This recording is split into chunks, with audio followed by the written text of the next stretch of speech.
ये कि मतलब दुनिया मुतमईन नहीं होएगी कि तुसी अपनी फौज और अपने लोगों को लड़ा रहे हो। स्वाद के अंदर तो 20 लाख लोगों ने 25 लाख लोगों को घरों कट दिता है, बेड़ा घर करके रख दिता स्वाद का। तो दुनिया तो खुश होएगी कि दुनिया के अंदर कभी इस तरह का तमाशा देखिए किसी होर मुल्क को तुसी पैसे लो, अपनी फौज को अपने लोगों को मारना शुरू कर दो।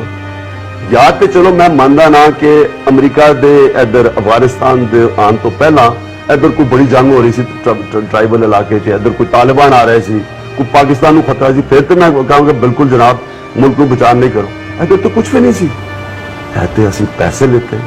एक बुजदिल डिक्टेटर ने अमरीका प्रेशर के अंदर आके अपनी फौज को कर दिता वजीरिस्तान, और फौज और पहले हार पाए लोगों ने, फिर फौज उन्होंने जब पता चला कि अमरीका के हुक्म से फौज लड़ रही है और उधर ड्रोन अटैक्स से लोग वो मार रहे हैं, अब साढ़े अपने लोग उतो फौज मार रही है, उन्होंने खड़ा होना सी।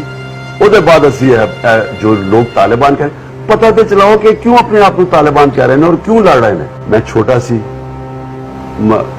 18 साल का होवांगा जब पाकिस्तानी फौज कली इस पाकिस्तान बड़ा शोर पाया जी, जुल्फकार अली भुट्टो ने तो स्टेटमेंट दी पाकिस्तान बच गया आज, फौज कली।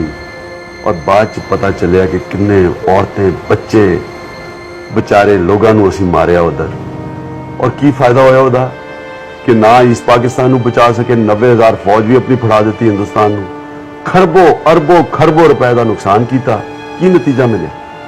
उस तो पता चल जाना चाहिए सी कि कोई महजब माशरा कभी भी अपनी कौम के खिलाफ फौज का इस्तेमाल नहीं करता। इमरान खान के ख्याल के अंदर सलूशन की इस वक्त सलूशन की क्या फौजी ऑपरेशन बिल्कुल बंद कर देना चाहिए, IDPs की बहाली लिए की इकदाम करने चाहिए, सलूशन खान साहब इस वक्त की? देखो जी, स्वाद के अंदर ते हुन ऑपरेशन जब तुसी शुरू कर दिता है, हुन अगर उदू कंप्लीट करन तो पहला अगर फौज को वापस बुला लेंदे हो तो होर ज्यादा इनारकी आ जाएगी, होर ज्यादा इंतशार फैल जाएगा, क्योंकि उधर तो पुलिस ही कोई नहीं, उधर तो है ही कुछ नहीं। वो तो होर एक दफा ऑपरेशन करन तो पहले सोचना चाहिए था।